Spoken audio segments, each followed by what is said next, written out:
ఈరోజు రాగి దోశలతో మీ ముందుకు వచ్చానండి.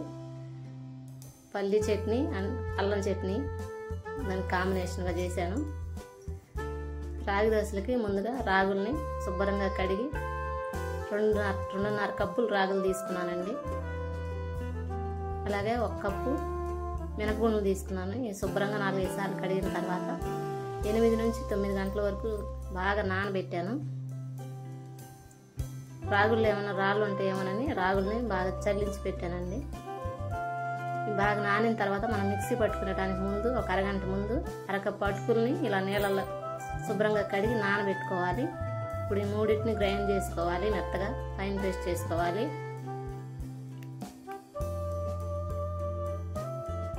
మనకు రాగుల్లో కాల్షియం ఉంటుంది కదా, కాల్షియం పొటాషియం మనకి ఎముకలు బలంగా ఉండటానికి రాగులు బాగా ఉపయోగపడతాయండి. అలాగే రక్తం తక్కువగా ఉన్న వాళ్ళకి కూడా రక్తం పట్టడానికి ఉపయోగపడతాయి.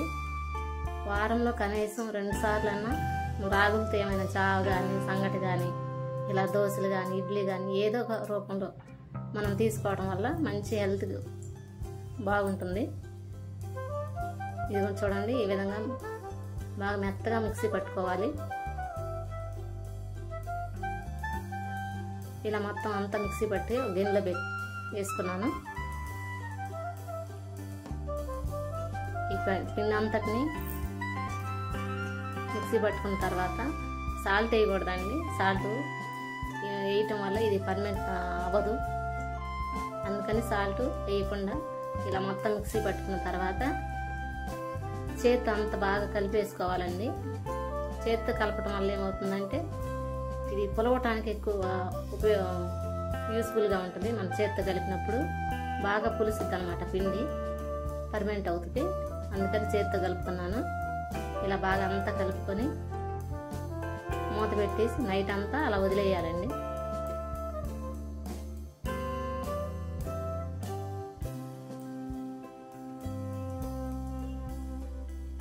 ఈ పిండితో కొంచెం గట్టిగా చేసుకుంటే నీళ్ళు తగ్గించుకొని మనకి ఇడ్లీలాగా కూడా ఉపయోగపడతాయండి. ఇడ్లీలాగా కూడా వేసుకోవచ్చు. ఇలా మూత పెట్టేసుకొని నైట్ అంతా వదిలేసాను. చూడండి, ఉదయం మూత తీసేసరికి అంత బాగా బబుల్స్ వచ్చేసింది, బాగా పర్మనెంట్ అయిందండి. మొత్తం అంత బుడగలుగా ఉండిపోయింది, చాలా బాగా పర్మనెంట్ అయింది. మీకు వీడియోలో సరిగ్గా కనపట్లేదు కానీ పిండి అంతా బాగా బబుల్స్తో ఉందండి, బాగా పులుసు ఉంది పిండి. ఇప్పుడు దీనిలోకి కొంచెం సాల్ట్ కలుపుకోవాలి. సరిపడినంత సాల్ట్ వేసుకొని బాగా మొత్తం కలదిప్పుకోవాలి. కలదిప్పుకొని పక్కన ఉంచుకోవాలండి. ఇప్పుడు దీనికి మనం పల్లి చట్నీ రెడీ చేసుకున్నాం. కడాయి తీసుకొని స్టవ్ వెలిగించుకొని నూనె వేసుకుని నూనె వేడైన తర్వాత పల్లీలు వేయించుకోవాలండి. పల్లీలు బాగా వేగాలి. వేగిన తర్వాత పచ్చిమిర్చి, చింతపండు, కొత్తిమీర, కొద్దిగా పుట్నాల పప్పు వేసుకొని బాగా అన్నీ వేయించుకోవాలి.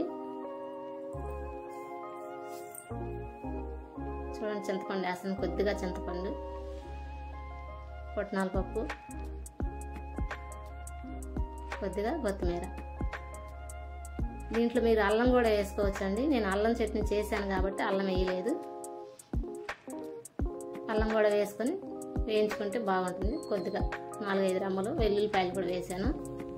ఇవన్నీ కొంచెం దోరగా వేయించుకొని బాగా వేగకూడదండి. పుట్నాలు బాగా వేగితే చేదు వస్తుంది, పుట్నాలు కొంచెం వేగితే సరిపోతుంది. ఇప్పుడు స్టవ్ ఆఫ్ చేసుకొని ఇదంతా చల్లారనివ్వాలి. చల్లారిన తర్వాత మిక్సీ పట్టుకోవాలి, తగినంత సాల్ట్ వేసుకొని.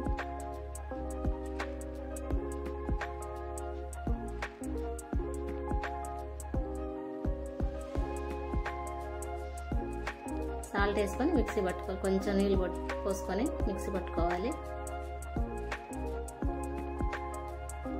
ఇలా మిక్సీ పట్టుకున్న దాన్ని గిన్నెలో తీసేసుకొని తాలింపు వేసుకోవటాలండి. పోపు కోసం ఆవాలు, జీలకర్ర, పచ్చెనగపప్పు వేసి వేయించుకొని ఈ పోపులో కలుపుకోవడం, చట్నీలో కలుపుకోవటమేనండి.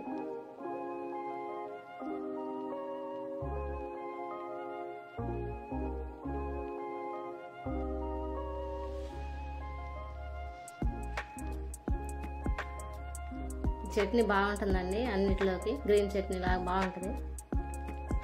ఇలా దోస పెనం తీసుకొని దోసని ముందు కొంచెం నూనె వేసుకొని ఉల్లిపాయతో సీజనింగ్ చేసుకున్న తర్వాత ఇలా దోసలు వేసుకోవటమేనండి. చాలా క్రిస్పీగా వస్తాయి దోసలు. మనం ఎంత పలుచగా దోసలు వేసుకుంటే అంత పలుచగా వస్తాయండి, పేపర్ దోసలాగా వస్తాయి. పైనుంచి కొద్దిగా నూనె చల్లుకొని ఇలా దోసలు వేసుకోవటమేనండి. చూడండి ఎంత చక్కగా వస్తున్నాయో.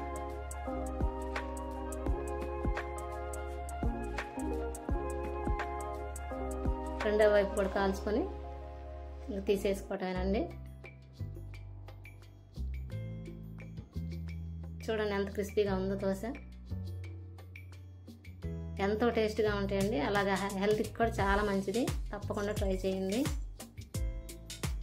కనీసం 2-3 రోజులన్నా, వారంలో 2 సార్లన్నా ఇలా రాగులతో ఏమన్నా చేసుకొని హెల్తీగా అందరూ తింటే మంచి ఆరోగ్యం అండి.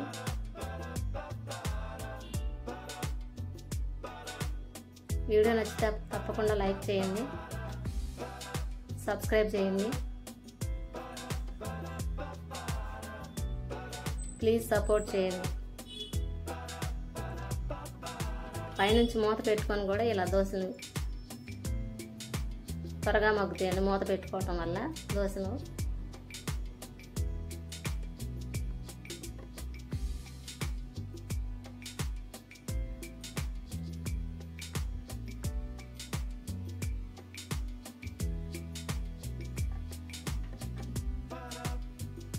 ఈ దోశలకి అటుకుల బదులు బియ్యం కూడా వాడవచ్చండి.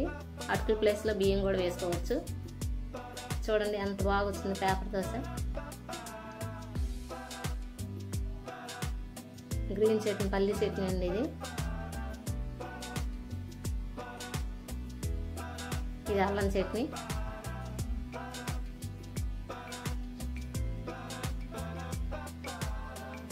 కాంబినేషన్ చాలా బాగుంటుంది, తప్పకుండా ట్రై చేయండి. వీడియో ఎలా ఉందో కామెంట్ చేయండి. Thanks for watching.